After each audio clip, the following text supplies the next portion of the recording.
verdade, estamos aqui num cenário improvisado. Eu espero que não esteja dando tanto eco assim, porque eu acho que vai ter um pouquinho de eco. Eu ia esperar pra gravar esse vídeo, mas vocês sabem como eu sou quando eu termino de ler um livro que simplesmente acabou com a minha vida. Foi o caso de O Colecionador, do John Fawcett. Gente, esse livro aqui, pra começar assim com tudo da vida, eu já tinha visto o filme que foi baseado no livro. Óbvio que não é igual e eu não lembrava muito, porque eu vi o filme há muito tempo, mas eu já tinha visto, então, de certa forma, eu já sabia mais ou menos que esse livro seria sobre stalker. E não é o stalker que você conhece do Facebook ou do Orkut, ou o stalker pós-internet. É o verdadeiro stalker. Não é uma brincadeira, não é ficar indo no perfil da pessoa, é simplesmente seguir os passos da pessoa por todos os lugares, em tudo, e saber tudo da vida da pessoa sem nem ao menos ter trocado uma palavra com ela. Essa é basicamente a essência deste livro e eu vou falar sobre ele agora com vocês, tentando ao máximo não dar spoilers, porque é muito difícil. O livro vai nos contar a história do Frederick. Ele é um cara extremamente excluído socialmente,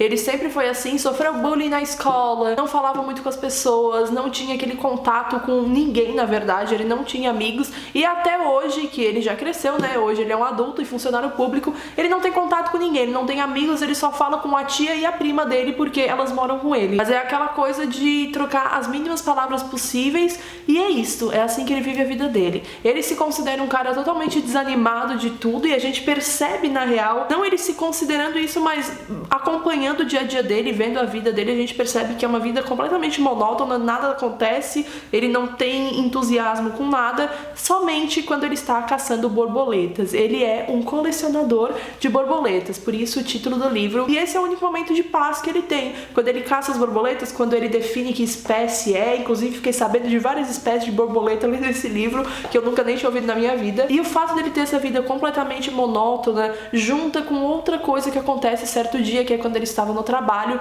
e ele avista da janela do trabalho dele uma menina chamada Miranda. Essa foi a primeira vez que ele viu a Miranda, ela estava saindo da escola, e ele ficou completamente fascinado por ela. Ele falou que era a menina mais linda que ele já tinha visto no mundo. E a partir deste exato momento, ele começa a desenvolver uma paixão platônica ali, um amor platônico. Eu não gosto nem de falar amor platônico, eu prefiro nomear como paixão. Ele fica completamente obcecado e vai atrás da Miranda e começa a seguir os passos dela. E não simplesmente segui-la da escola até a casa. Ele segue ela em qualquer lugar que ela vá. Quando ela vai, sei lá, no mercado, ele tá lá. Ela vai visitar amigos, ele sabe já quem são os amigos dela, ele sabe os gostos dela, ele também sabe da família dela, dos pais, ele já sabe tudo simplesmente observando e stalkeando verdadeiramente ela.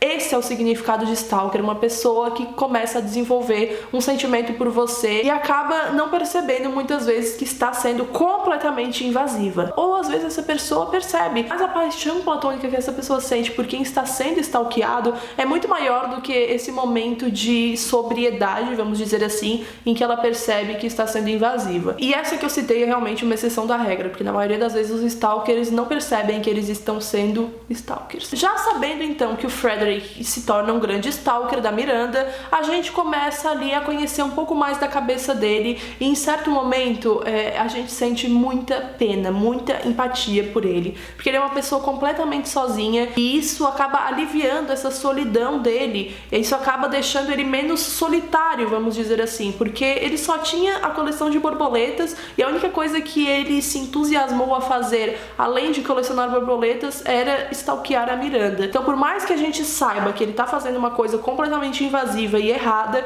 a gente desenvolve sim uma certa empatia por esse personagem. E é aí que esse livro começa a te pegar de uma forma, minha gente, que assim, ó, meu pai amado. O tempo passa, a Miranda se forma e ela vai precisar se mudar para os arredores de Londres para fazer uma faculdade de artes, porque ela é super inteligente e bem ligada a artes. E paralelamente a isso, o Frederick faz uma aposta lá num jogo, né, a famosa loteria, e ele ganha uma bolada, ele simplesmente não acredita de primeiro momento, mas isso realmente acontece, e ele então compra uma mansão também nos arredores de Londres, aquelas bem antigas mesmo, sabe, com paredes grossas e tal, e ele acaba por fazer uma espécie de porão que não é porão. Casas antigas antigamente tinham uma adega subterrânea, sabe, que não era um porão, era onde as pessoas guardavam vinhos, e ele faz isso na casa dele com a intenção de algum dia ter uma pessoa morando naquele lugar, naquela adega, vamos dizer assim. E partindo disso, ele começa a planejar sequestrar a Miranda para que ela possa conhecê-lo, e ele não vê outra forma de fazer isso naturalmente, simplesmente se apresentando a ela. Ele percebe que ele precisa sequestrá-la para ela notá-lo. Nisso vocês podem estar se perguntando, mas cadê a tia dele, a prima, não estão vendo isso? Não estão vendo, porque ele pagou a viagem delas para ir para bem longe, acho que para Austrália, se não me engano, e elas ficariam lá por um tempo, então não tinha ninguém para impedir ele de continuar fazendo essas loucuras. Na verdade, de começar, né, a fazer essas loucuras. Aí, minha gente, acontece. Ele sequestra a Miranda. E antes de sequestrar a Miranda, o que ele faz é arrumar todo o porão que ela vai ficar. Eu não vou chamar de porão, vamos chamar de anexo. Ele arruma todo esse anexo da casa com as coisas que a Miranda gosta, com roupas que ela poderia gostar, com várias coisas relacionadas à arte, música, tudo que ela vai gostar, tudo do bom e do melhor. Ele realmente estava achando que aquilo seria um encontro. E aí essa história que é narrada até certo ponto pelo Frederick, no começo do livro, até metade dele mais ou menos, começa a ser narrada então pela Miranda. Até este momento eu tava achando que o Frederick sim era muito errado, mas ao mesmo tempo eu não conseguia odiar o personagem por várias coisas que ele tinha passado já. Mas aí começa a parte da Miranda. E no exato instante que a gente começa a ver as coisas pela ótica dela, gente, é muito difícil não tomar um partido, não tomar uma posição e não decidir quem é o certo e errado dessa história, muito embora o livro não seja só sobre isso. O livro, pra mim, é sobre os nossos sentimentos, os sentimentos dos leitores enquanto estão lendo ele, porque a gente sente de tudo. Primeiro eu comecei já achando o cara um louco, depois eu comecei, meu Deus, coitado, ele não tem nada na vida, depois eu tive mais pena ainda porque ele era um solitário que não dava certo com nada, depois eu pensei, porra, essa Miranda é chata pra cacete, porque esse cara gosta dela, depois eu pensei, gente, a Miranda só é chata assim porque ela tá sequestrada, né, vamos, né, se tocar aqui e cair na realidade. E isso é o que acontece durante o livro inteiro. É uma leitura que eu simplesmente ficava assim, gente, não acredito que este autor está fazendo isso comigo, será que ele não tem piedade? Não, ele não tem. O final desse livro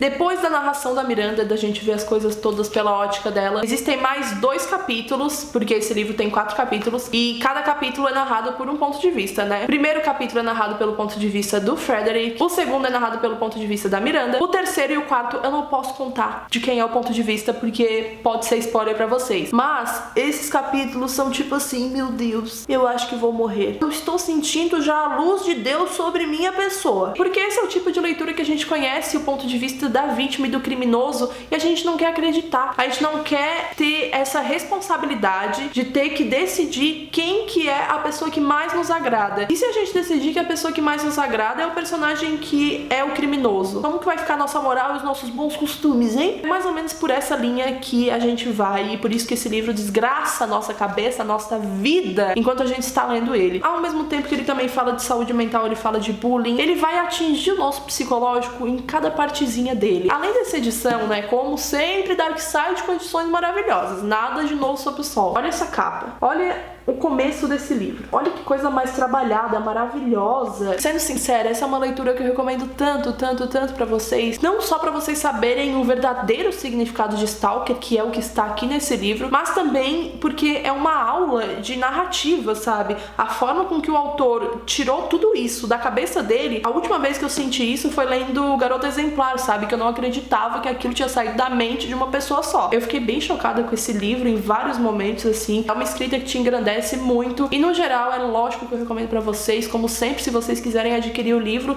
o link pra comprar vai estar aqui embaixo na descrição, e comprando pelo meu link vocês me ajudam muito aqui no canal. Espero de verdade que vocês tenham gostado desse vídeo. Não se esqueça que o joinha é super importante aqui pra mim, e comenta ali embaixo que livro vocês me indicam que tem mais ou menos essa pegada e que vocês acham que eu vou gostar. Esse daqui é um suspense psicológico maravilhoso que eu recomendo muito pra vocês. Vejo vocês no vídeo que vem, um beijão, tchau!